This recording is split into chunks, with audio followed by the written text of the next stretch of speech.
Welcome back to 1 month 1 deck with Typhlosion. This is the finale of the series, and honestly Typhlosion has been an absolute blast to play. I'll definitely be picking this deck back up in the future.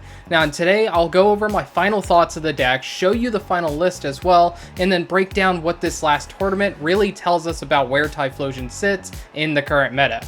Now, and overall, I think Typhlosion is a very fun deck, and it actually performs very well into the most popular deck in the format, which is Gholdengo. That said, the biggest issue is inconsistency. You're heavily reliant on getting all 4 copies of Ethan's Adventure into the discard pile to reach your highest damage numbers, and that can take multiple turns to set up, which can just be too slow. Now, and on top of that, there are a lot of high HP Pokemon in the meta right now that are over 300 HP. Which Typhlosion can struggle to deal with if you don't hit your setup cleanly. Because of that, I'd confidently place Typhlosion as a solid rogue deck, and I actually think it has a decent shot post-rotation as well, depending on how the format shapes up. Now, and for this tournament, I technically finished going 4 wins, 3 losses, but I want to be completely honest with you, most of those wins were no-shows. The games that really mattered though were the close losses that I had.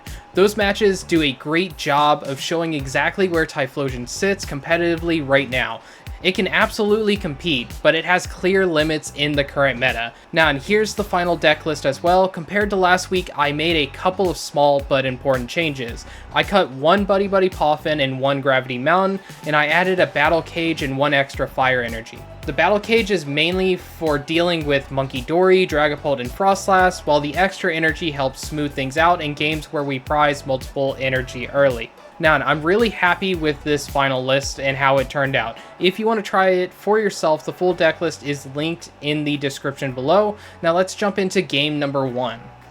Alright, so the first game up is the one against Grimmsnarl. This was round 1, and we get to start off with a Cyndaquil. We have a Drakloak in hand, we do have the Arven play that we can do, and we were going second. Luckily, we top deck into a Fire Energy, so this is actually a massively good board state that we get to go into. Here, I'm doing a little bit of prize checking, making sure that we have multiple Cyndaquils, Quilavas, and Typhlosions, making sure that we have the Victinis, making sure that we have all of the Adventures, and making sure that we have the Battle Cage in the deck.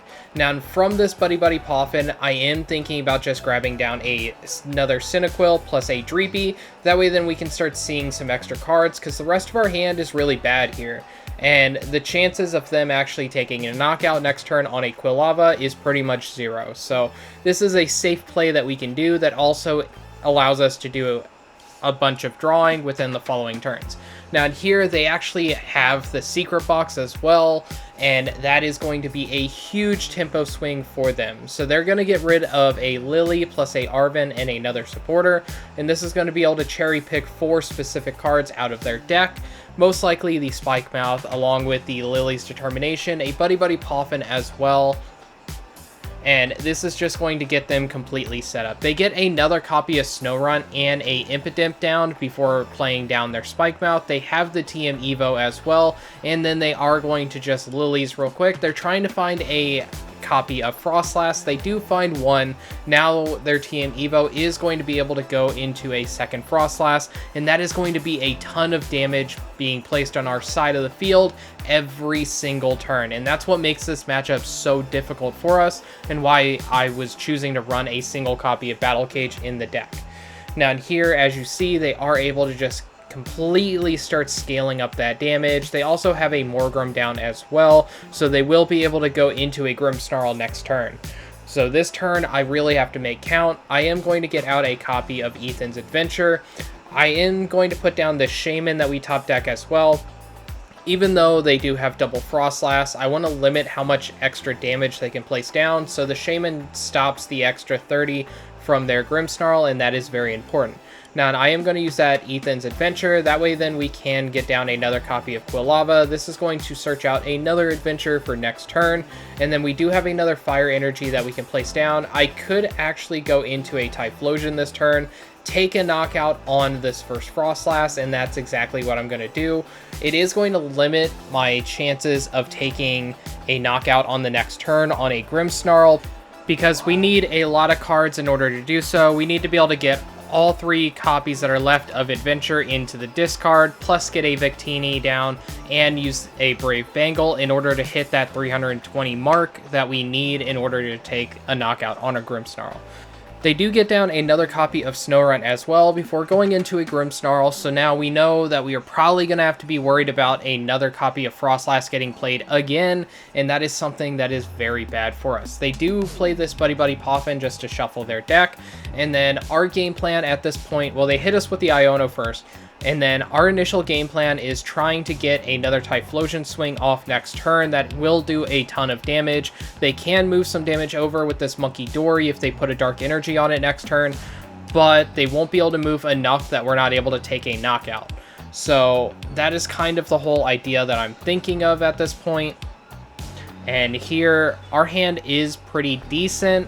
We can just move up this Drakloak because we have the air balloon that we can actually attach to it. We top deck into another copy of Quilava, so we will be using this Buddy-Buddy Poffin, get down another Cyndaquil plus a Victini, and then we will be able to search out the Ethan's Adventure, so we can actually use that this turn. But first, I am going to use that Ethan's Adventure. I could have used the Drakloak first to be able to actually look at the top 2 cards of my deck, see if I can find an Arven, because then we could use Arven to be able to get Secret Box, but it wouldn't really be too much worth it because we'd only be discarding a single Adventure. So I'd rather just wait, thin the deck a little bit, get an Arven for next turn, and off of the Cloak we actually do find an Arven for next turn, which is really nice. Now in here, we are just going to attach. We can swing with the Typhlosion, but I'm just going to pass. I'm going to give up this Dreepy because we did find the Battle Cage and we were able to get that down. This way, it gives us one more turn of Reprieve, and we're kind of hoping that they don't find another copy of Stadium to do the bump, but they do find their second copy of Spike Mouth. So here, they also get down another copy of Frostlass 2, so they just had everything that they really needed this turn. They will take a knockout on this Dreepy, and they will be able to start putting more damage onto our benched Pokemon again. Now, at this point, the game is pretty much over because they can easily take a 4-prize turn next turn if they have the cards that they need. So I'm just trying to hope that they don't have it, and I'm trying to play around as much as I can. Here, we are going to get another copy of Ethan's Adventure out, and then use the other Quilava, get the final copy as well. And then we will use the Cloak just to see what we find on top. We do find a Counter Catcher, which is really nice. We could use that on the following turn, but I'm just going to get the Fire Energy instead. This way we can play around a boss or Counter Catcher in case they don't have another copy of Grimmsnarl to be able to find and get into next turn to win the game. Now, with this Secret Box, we are able to get rid of the Ultra Ball plus the last 2 adventures that we have. That way then we can actually get the Gravity Mountain as a good stadium bump. We're going to get the Alana's Aid as well and get another copy of Brave Bangle just to thin the deck out a little bit more. We are going to put on that Brave Bangle, put on the other one onto our Quilava as well. That way then we don't have to find those pieces in case they do hit us with a Iono. Then I fire off this Super Rod to put back a Typhlosion line. That way we can actually have access to it later on in case we need to. And here we are going to do more than enough damage to actually take the knockout. And we are playing to our outs as much as we possibly can. Here, our 2 prizes that we get don't really matter either. They are going to just be doing massive damage with these Frostlass, and even if they don't get into a Grimmsnarl this turn, they will be taking at least 2 prizes next turn, potentially 3 if they do use the Evital to be able to swing on the Victini. Unfortunately, they do have the copy of Grimmsnarl. Now it's just up to if they have a Stretcher for a Dark Energy, or if they just have a Dark Energy naturally in their hand. Then they could attach it to the Monkey Dory, be able to use that to be able to move 30 damage from itself, knock out the Shaymin, then swing with the Grimmsnarl, taking out the Typhlosion and Victini at the same time. And then as the turn goes over to me, it takes out Archer Cloak, winning them the game. So they're doing exactly that play because that Lily's Determination drew them into a Dark Energy. And we were just hoping that we could possibly buy another turn, but even then, we still would have just lost to the damage buildup from the Frostlass, so we were kind of in a lose-lose position no matter what. So that is going to be a wrap for game number 1. Alright, so the second game for you guys is actually the last round. It's against that Joltik box, and this one actually could be more favored for us if we get as aggressive of a start as we possibly can. Now in here, we lost the coin flip and we're forced to go first, and while we do have access to Secret Box, I really didn't want to give up all of the cards in our hand, essentially, that matter just to be able to get other things online. So I end up just passing the turn. Now in here, they are going to use their Miraidon that they start with, get down a copy of Iron Hands, and get down a copy of Joltik before firing off this Pokegear, trying to find an Arven, and they do hit it. So that Arven is going to be able to get them everything that they need to be able to move the Miraidon and put a energy onto the Joltik so they can actually power up their Iron Hands, and that is going to be the best aggressive start that they could hope for in this matchup. Now, looking back, Secret Box could have actually been the way that I should have went. Yes, we needed it in order to take the big knockouts, but we also could have used it to be able to aggressively set up our board just in case they have a very strong turn as well.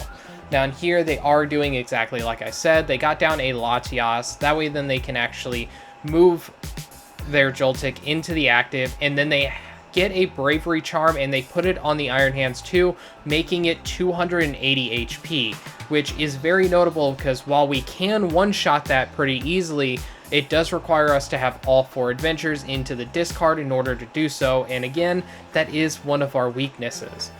Here, they do take some time to find their energy, most likely looking through their deck to prize check first. We do top deck into the ticket just in case we do prize more copies of our adventure, but we are going to fire off this first adventure, look through our deck, see exactly what we prized, see what we didn't, make sure that we got the cards that we need.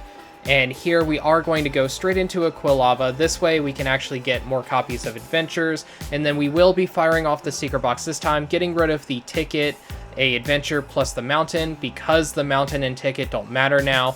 And we are going to be grabbing a Arven, grabbing a air balloon, and then grabbing a Buddy-Buddy Poffin along with a Watchtower.